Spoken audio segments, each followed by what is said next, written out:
Hi guys, Jason Bodine coming at you once again from Gadsden, Alabama. As always, if you've been here before, welcome back to the channel. If you're new here and you like what you see, please take a moment to hit those like and subscribe buttons. You'll really be helping a guy out. Okay, now, if you've been here before or if you're new and have just been browsing through my videos, you've probably noticed it's been a while since I've put a new video out. There are a couple of reasons why. One being real life situations like what you're seeing here behind me getting in the way. This is my garage with fiberglass insulation all over the floor from where the drywall guys came and busted out the old ceiling today so they could replace it.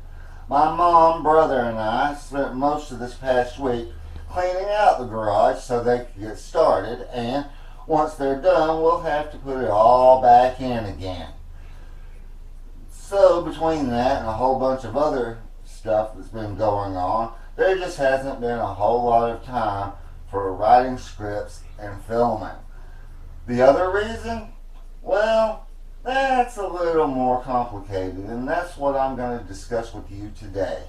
Right off the bat, I can guess you're probably thinking, Jason's already asked us for ideas in another video, so he's probably going to say he's got writer's block. Well, that's a good guess, but a wrong one. I have lots of ideas for videos and how to present them to you. And in a funny way, that's part of the second reason for the delay in getting new videos out. If you've known me in person for any length of time, or if you follow me on Facebook, Twitter, or Instagram, or have been around my channel for a while, you know I'm a creative, artistic type and a storyteller and writer at heart. I've been at it for a long time, since I was 5 years old, and while I certainly wouldn't place myself in the same tier as some of the greatest writers and filmmakers of all time, I can spin a tale. I've had some small measures of success at it from time to time in my life, I'm proud to say, and I enjoy the hell out of doing it. It really is a rush, especially when you get to see a play that you've written performed on stage and the audience enjoying the story. So, other than time constraints, what's been stopping me from putting out new videos on as regular a basis as I used to, if I love doing it so much? Well, the short answer to that is that I've been experiencing what I can only call a storyteller's crisis. The longer answer is best explained in a Facebook post I made on September 11th of this year. It started with some thoughts about the writer's business and grew from there. Okay guys, now I'd already been thinking along these lines for a couple of months before the event described in the post that I'm about to read you happened, but this was the post that I made on Sunday, September 11th of this year. The following is a rather long rant, but if you're a fellow writer, you might relate. Friday night, I looked at all the various writing programs installed on my computer, and I won't lie, I got a little depressed. Don't get me wrong, I don't doubt my abilities as a storyteller/writer. I mean, I'm not Asimov, Shakespeare, Spielberg, or Tolkien, but I can weave a tale and leave readers with images that'll stick with them for a while and make them think. No, what got me down was just how much the industry has changed in every single genre and left me behind in the dust since the last time I was inspired to open any of those programs to produce professional quality work. Frankly, I'm just not sure it's worth the effort anymore. Some things haven't changed, mind you. Whether we're talking about books, poetry, magazines, newspapers, stage plays, screenplays, or whatever else have you. For the writer, it's still a matter of writing and polishing your work, and sending out credit letters and or your manuscript in all directions until, hopefully, you get a bite in that sea of rejection letters you're bound to find yourself fishing in. That I can handle. It's all part of the territory. Now, however, not only do we live in an electronic age where practically nobody accepts print manuscript submissions anymore, but there are a lot more hoops to jump through and catch-22s to deal with, in addition to the ones that were already in place than there used to be just to get your damn foot in the door as a new/unknown writer and Unlike my high school days when the writing bug first bit me, a lot of those hoops and the resources available to guide a writer through them not only aren't free anymore, but you have to pay through the nose to even avail yourself of them. This is true everywhere, but especially in the playwriting and screenwriting branches of the business. Back when I wrote my play In the Casino of the Gods in the 1990s, getting my play produced was as easy as putting a synopsis of it up on a free website called the Dramatic Exchange, along with my contact information and whatever royalty fee I wanted to charge, waiting for someone to contact me with interest, and sending them copies of the script once I got the royalty check in the mail. Excuse me. Nowadays, not only do you have to go through the same rigged catch-22 system as you do in all the other aspects of the writing business. One, to get published, you need an agent because most publishing houses won't work with unagented writers. But, two, most agents won't work with a writer that hasn't been published or produced. And three, most theater companies won't produce a play that hasn't been published. As if that wasn't enough to scare a writer off. On top of all that, most people in the playwriting industry recommend you join the Dramatists Guild to get access to all the right information and resources that you need to get started. And that'll cost you a whopping $130 a month. Screenwriting is an even bigger headache. Not only do you have the same kind of system as above in place, but there are even more hoops to jump through. For starters, if you're writing for TV or the movies, and you don't just need an agent, you have to get a manager first, who will then put your script or your work into the hands of an agent. And to get a manager, you first have to submit your script to a site like the Blacklist, at around $75 a pop if you want readers to review your work first to rate it and tell you what works and what doesn't, which is highly recommended to do since most managers don't want to bother with writers who don't have high marks. Then you have to wait for interested managers to contact you, hire one, and hope he gets your work into the hands of an agent, whom you also have to pay, that can get your works into the hand of a movie or television producer. But even if your script does make it that far, what you actually wrote probably won't see the light of day until years later in the future when you're an established writer, because all the people from the managers all up to the studio execs are people whose parents were still in diapers when you started honing your craft and whose idea of originality is to remake or reboot every classic under the sun. Finally, just to add the cherry on top, for both playwriting and screenwriting, you damn well better have the money to either move to New York or Los Angeles or else to do a lot of commuting, because they can't just let your work speak for itself. Oh no! You're going to spend a lot of time in their offices making an in-person pitch. So yeah, I love writing, but I'm just not sure it's worth it anymore. And yet somehow I can't bring myself to uninstall all those writing programs from my computer.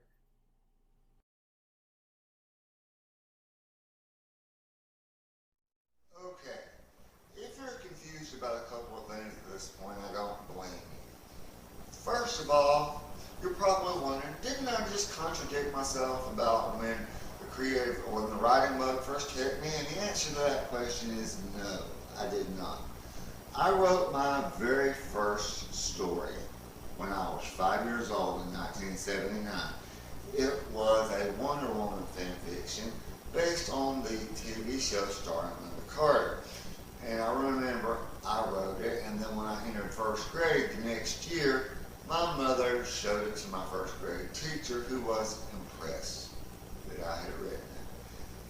And then I didn't get interested in writing, really get bit by the bug as far as maybe making a profession out of it until I was 16 years old in high school. And my English teacher, Mrs. Watts, when I was taking a creative writing class, and entered a poem that I had written as well as a short story into a creative writing contest, and I ended up coming home with second place in the poetry division and honorable mention in the creative writing division. And that really got my juices flowing, and I did end up coming up with a fantasy novel that had a sort of a Star Wars sci-fi fantasy flavor to it, called Mirror of the Sun. And I did write a first draft of it, but I didn't really ever polish it and get serious about sending it out because, quite frankly, I was 16 years old at the time, with the life and attention span of a 16-year-old person. And by the time I matured enough to be able to sit down and do all the things that were necessary, all the things that I talked about in that Facebook post had already come into play. And the second thing you might be wondering right now is, what does a post about the writing business and how it's changed have to do with making YouTube videos? And that's pretty simple to answer. Also, after I made that post, a couple of friends commented on it and suggested I try self-publishing to get my work out. And that got me thinking about my YouTube channel and the videos that I do, because what is YouTube or TikTok or Patreon but the videographer's version of self-publishing a book or a poem? And I mean, I do all the same kind of work on a video that I would do on a book.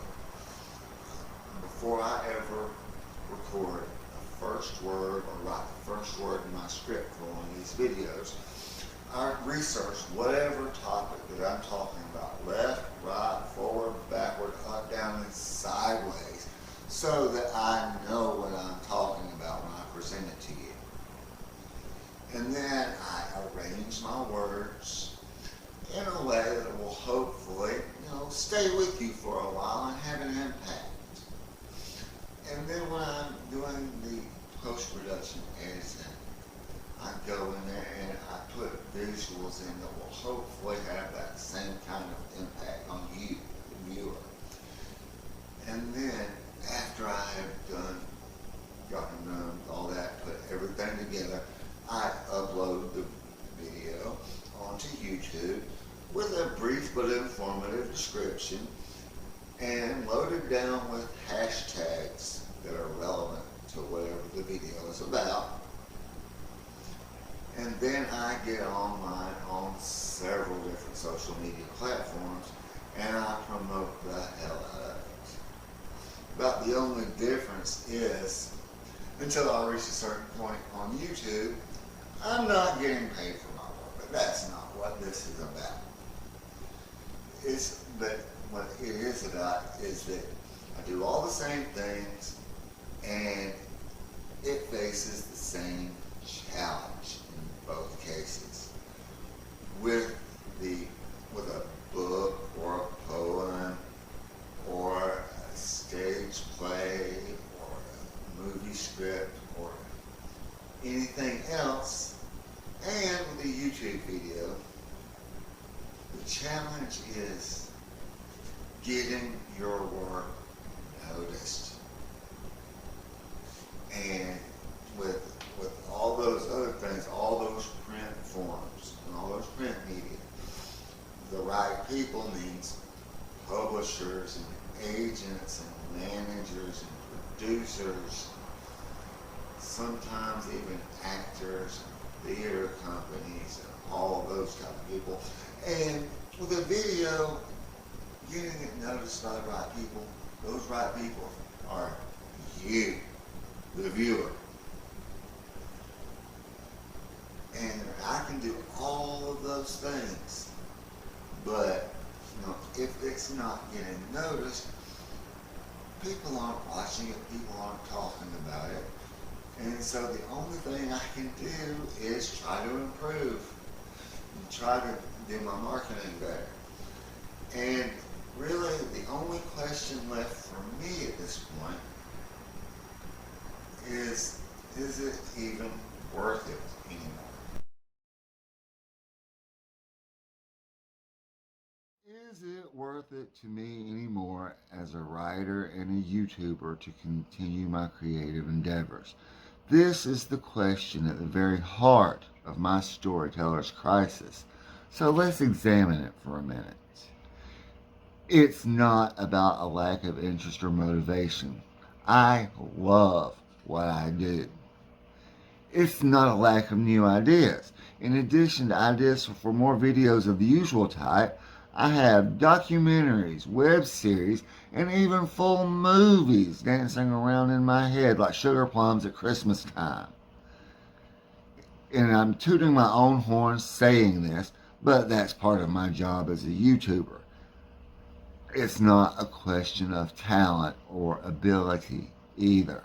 I have under my belt a published poem, a produced stage play, a screenplay I once wrote for actress Kate Jackson at her request, 2 academic conferences where I presented a research paper I wrote in grad school, and a whole catalog of videos on this channel, including one with 750 views and another with over 2,000. So I don't question my ability to tell a good story and hold an audience's attention. I've done it in several media across multiple genres. But all of these achievements came to me under circumstances that just don't exist anymore. The rules have changed and there are a lot more pieces on the board than I'm used to. You practically already have to be financially successful in the writing business just to get started in the writing business. This also holds true for video platforms like YouTube. If you ever want to do more than just sit in front of a camera and talk, you're going to need access to a studio, a film crew, and or actors. Those aren't free. They're not cheap either. You have to be able to market and promote yourself on levels usually only a publicist is equipped to do. It's not enough anymore to just send your work out, list it on a website, or promote it on social media with posts and hashtags or any of that. And even with all of that, you more often than not still need a network of connections to all the right people to get your hard work seen and noticed. I had such a network in my more active days in the Scarecrow and Mrs. King fandom, thanks to a print newsletter, a website, and an IRC chat room that I ran that were all devoted to the show. I not only met a lot of fellow fans, but was able to get phone interviews with several cast members, and because one of the many great people I met through the fandom knew her publicist, I was able to set up a question and answer chat on IRC with Mrs. King herself, Kate Jackson. And that ultimately led to Miss Jackson asking me to send her a reunion movie script that I had written. Now, I don't have those kinds of network connections anymore, and this became readily evident when I got involved with the supernatural fandom. I coped with a very hard situation I'd been going through by writing a reboot script for the show. I sent paper copies along with stamped self-addressed envelopes to the 3 principals, Jensen Ackles, Jared Padalecki, and Misha Collins, just to say thank you back in February. Never heard a word back from any of them. And, though I've asked on several occasions, none of the people who frequent the conventions have asked them on my behalf if they've gotten them. I can only presume it's because I've never been to a convention. Which brings me right back to the money problem again, because how can I attend a convention when they charge exorbitant rates on top of food, travel, and lodging experiences, and the cons avoid my home state of Alabama like the plague, when coming here would solve a lot of that expense problem. Okay, so that's a lot of stuff working against me as a writer and a YouTuber. And when you add it all together, I've got a better chance of seeing Olympic gymnast Oprah Winfrey sporting her gold medal on a Wheaties box than of seeing my smiling face on the back of a dust cover or my name in a Broadway playbill or in the credits of some movie or television show. So, there's the question. Is it worth it then? You bet your sweet ass it is. Because even so, even with all that, I still enjoy it. I love it. And no, it's not easy. It's hard as hell.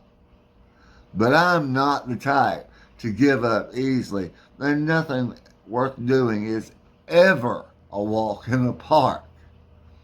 So all in all, it's a long drive on a very, very bumpy road. But as long as I have stories to tell and passengers in the car who want to hear them, it's a trip I'm happy to take. Care to buckle up and join me?